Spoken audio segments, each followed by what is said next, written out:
al ser representante de los trabajadores y trabajadoras, por la creación de trabajo, la reactivación de trabajo, especialmente en los municipios. Me interesa mucho desde la provincia de Buenos Aires cómo se puede hacer ese puente entre la provincia y los municipios de forma más directa y más concreta. Siempre, por supuesto, que resaltando que esto se hace gracias a la voluntad política de un gobernador que quiere poner en marcha la provincia. Porque pasa que en algunos lugares donde en los distritos están por ahí intendentes de Cambiemos, parece que todo esto nuevo que es bueno que empezó a pasar a partir del 10 de diciembre fueran parte ellos involucrados, cuando ellos fueron justamente los que obstaculizaron que esos municipios pudieran llegar a tener esta reactivación económica. Así que bueno, trabajar en la Cámara el tema de trabajo es fundamental, y el tema de la igualdad de género es parte de toda la militancia de mi vida, junto con mujeres sindicalistas de la Corriente, y antes de eso también, antes que existiera la Corriente. Así que el tema de la igualdad, no solo la igualdad, sino también temas que tienen que ver con el colectivo de compañeras trans, con la diversidad.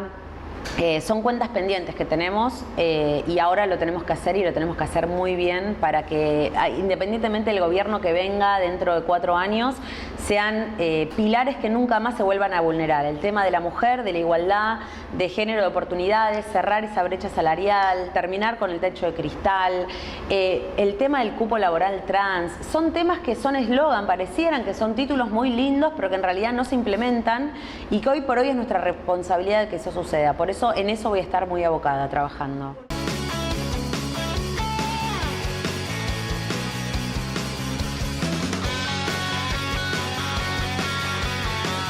Por primera vez en la historia de la Argentina tenemos Ministerio de la Mujer en Nación y en Provincia. En provincia se da también esta nueva clave de que sea nuestra ministra Estela Díaz, que también es de estrato sindical, donde tenemos una compañera también de la Corriente, que es Claudia Lázaro, involucrada dentro del gabinete. Es fundamental, creo que lo que vio tanto Alberto como Axel es que las actoras fundamentales de esta modificación, de esta atracción que hicimos mediante nuestra fuerza en la calle y en cada lugar donde podíamos llegar, en organismos, instituciones, ONG, somos hoy recompensadas a través de estas compañeras que llevan esas banderas en alto, y que indudablemente va a haber beneficios a la comunidad de mujeres y la diversidad. Así que es fundamental esto, es fundamental las reuniones que vamos a tener desde la legislatura con ellas y ellas con nosotras. Eso también lo dijo Verónica Magario el día que se presentaba el Ministerio de Estela Díaz en la provincia.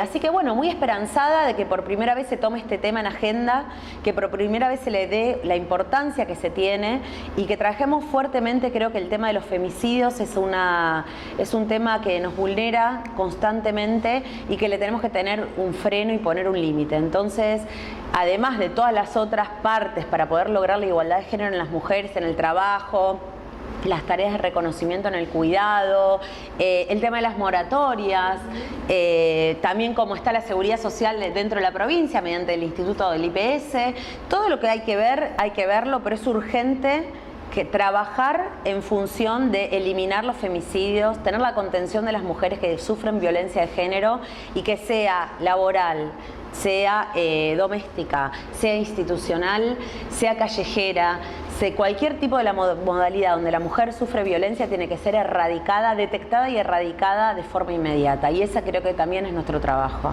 Vos estás vinculada a un ámbito sindical que de naturaleza es machista, ¿no? Son pocas las mujeres sindicalistas y que ocupen lugares. ¿Cómo te llevas hoy con la ley de paridad, del cupo?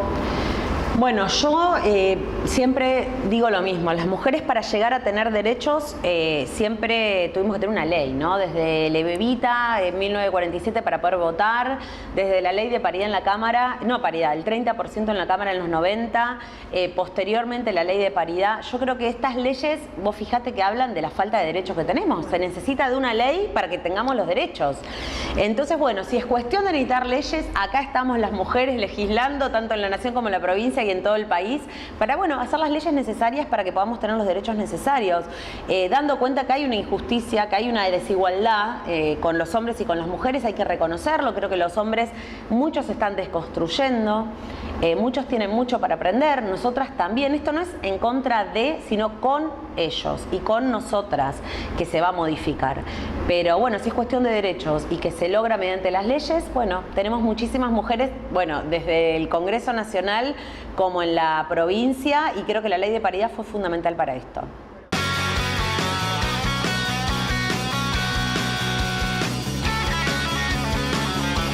Lo que se logró hacer hasta diciembre del año pasado fue una iniciativa que venía del Senado, la senadora Mirkin, que es de Tucumán, del sindicato Amas de Casa. Ellas querían poner dentro de lo que es la encuesta permanente de hogares el uso del tiempo, cuantificar qué cantidad de tiempo hombres y mujeres le dedicamos a las tareas de cuidado en el hogar. Esa ley se estaba por caer porque había pasado por Senado pero no en diputados, lo cual Vanessa Sisley lo toma y lo lleva a la Cámara de Diputados, en la cual se hace ley. O sea que a partir de ahora la encuesta permanente de hogares va a cuantificar la cantidad de tiempo, de uso de horas que tanto hombres como mujeres le dedicamos a la tarea de cuidado. ¿Qué va a arrojar esa encuesta?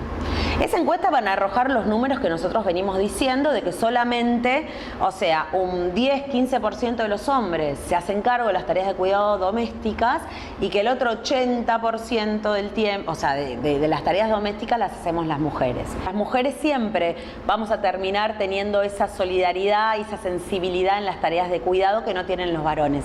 No lo tienen por un cambio cultural que evidentemente no se hizo, que es una cuenta pendiente a hacer, y social. Esto es algo cultural, social y también es político. Una vez que estén estas cantidad de horas cuantificadas, se van a poder, y por ahí antes de que estén cuantificadas, se pueden establecer leyes y legislar a favor de ¿qué? De que el Estado se haga cargo también de las tareas de cuidado, que no es algo propio, que sea particular no significa que sea de la mujer que lo realiza. Hay cosas que son particulares que terminan siendo colectivas. Cuando la mujer le termina planchando la camisa al hombre, encargándose de los hijos, llevándolos al doctor o de la alimentación para las tareas de cuidado, y ese hombre va a una empresa a trabajar y tiene esos usos horas para poder dedicarse al trabajo, lo hace en virtud de que hay una mujer que está realizando la otra cantidad de tareas que son invisibilizadas, que no se pagan y que después terminamos con gobiernos neoliberales como el de Mauricio Macri, terminando hasta los derechos habiéndolos conquistado, como el de la moratoria de mal llamada Amas de Casa, que no se reformuló ese límite de cantidad de tiempo para poder acogerse. Por lo tanto, los hombres terminaron sin tener moratoria en el 2016 y las mujeres, que se prorrogó hasta el 2022, no pueden entrar. Solamente el 15% de las mujeres que están en condiciones de jubilarse con 60 años tienen los 30 años de aporte. La violencia económica que traen los gobiernos neoliberales a las sociedades termina siempre siendo el primer eslabón la mujer, en el cual lo paga, lo sufre.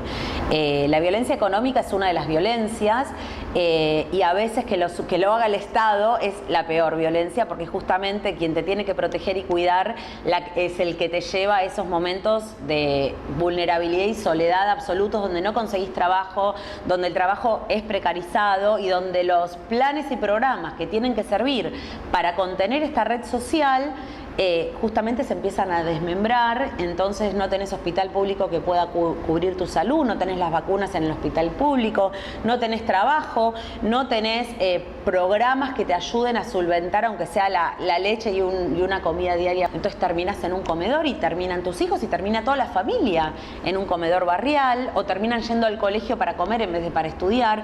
Bueno, la violencia económica que logran estos gobiernos hace esta ruptura social, esta ruptura de esta red social y cultural que gobiernos como los nacionales y populares venimos justamente a construir. Entonces, tenemos que entender cuál es la realidad. La realidad es que las mujeres, sean profesionales o no, siempre dejan parte de su vida profesional para ocuparse de su familia y de las tareas del hogar. Esa es la realidad. Ahora, ¿nos toca verla o ignorarla? Bueno, a nosotras nos toca visibilizarla, hacernos cargo y llevarla en la lucha para que desde la política se instrumenten los mecanismos necesarios para empezar a poder correr esto de la mirada de la mujer, que es una mirada que tiene que ver con la familia, que las familias son ciudadanos, que los ciudadanos son argentinos y que también es el Estado el cual tiene que colaborar.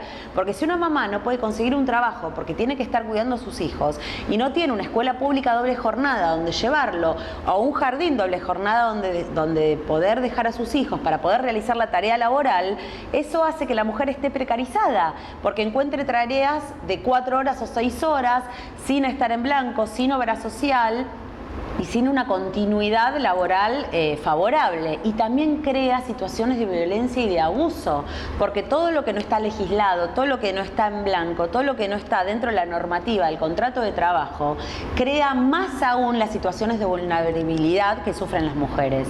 Entonces, empezar a tratar este tema hace que también se ordenen estas situaciones que sufren las mujeres cotidianamente.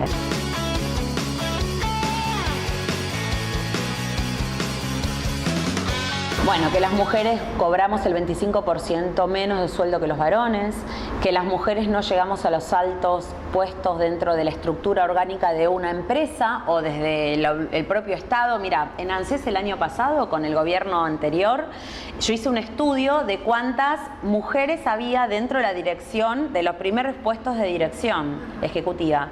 De 8 secretarías, 2 estaban ocupadas por mujeres y 6 por hombres. Y después de eso, en las subsecretarías, que había 28 cargos, 3 ocupados por mujeres y 25 por varones. Eso es mayor ingreso económico, eso es mayor cantidad y mejor calidad en lo que es la seguridad social, y además de que te va a eso a repercutir en tu jubilación más adelante, también en tu calidad de obra social, porque no es lo mismo tener un plan más alto por el sueldo que vos tenés más alto. O sea que las mujeres estamos perjudicadas constantemente con este tipo de situaciones, no solo porque la brecha salarial significa un 25% de sueldo menos que el hombre, sino que además no accedemos a los puestos mejores pagos dentro de una empresa, lo cual nos beneficiaría para una mejor jubilación y además nos beneficiaría en el presente para una mejor calidad de vida de nuestra familia y de nuestros hijos, en cobertura social, en posibilidad económica y adquisitiva. Entonces, visibilizar esto y luchar para que esto no ocurra es justicia social, y nosotros hablamos de que no existe justicia social sin igualdad de género. Por eso es tan importante la lucha de la igualdad de género, porque no pedimos ni más ni menos que lo que nos corresponde. De hecho, los estudios también arrojados en estos informes hablaba que la mujer está absolutamente más capacitada que el hombre a nivel universitario, y sin embargo no se condice con los puestos. O sea que no nos falta capacitación, sino de hecho que nos sobra.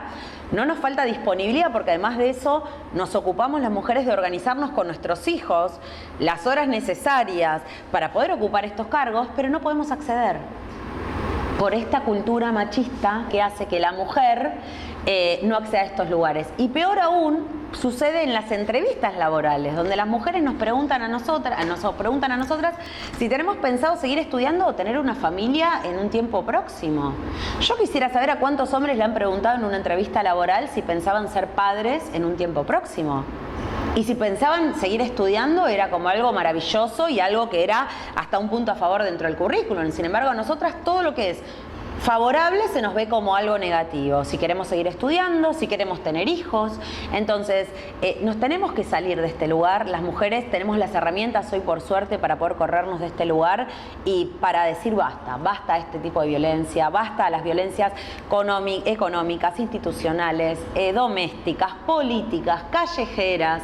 Necesitamos tener esta autonomía que nos merecemos de años de lucha, y que además estamos justamente capacitadas para poder dar estas peleas dentro de lo que son los organismos nacionales, provinciales y empresariales privados. Así que bueno, ahí vamos a estar por eso en la legislatura, haciendo las leyes necesarias para que se tenga que implementar. Vuelvo a repetir lo que dije al principio: si las mujeres, para tener nuestros derechos, necesitamos las leyes, seremos las mujeres las que hagamos las leyes necesarias para poder tener esos derechos. Hasta que no haya igualdad, va a tener que haber leyes.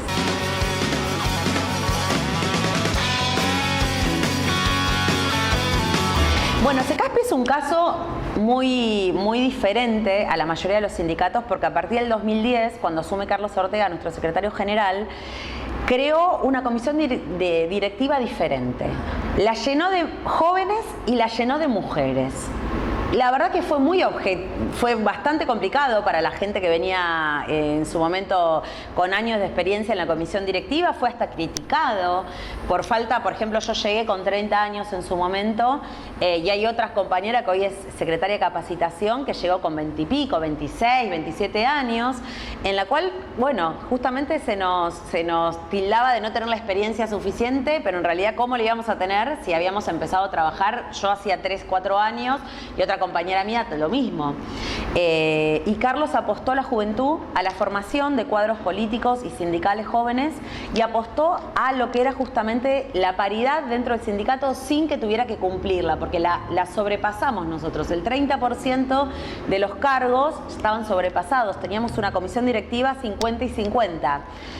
No creo que haya sido que él lo haya pensado para ser un sindicato modelo. Yo creo que él lo pensó porque él siempre se basa en la capacidad de la gente, y daba que la capacidad la teníamos las mujeres y encima éramos jóvenes, y bueno, entonces se cerró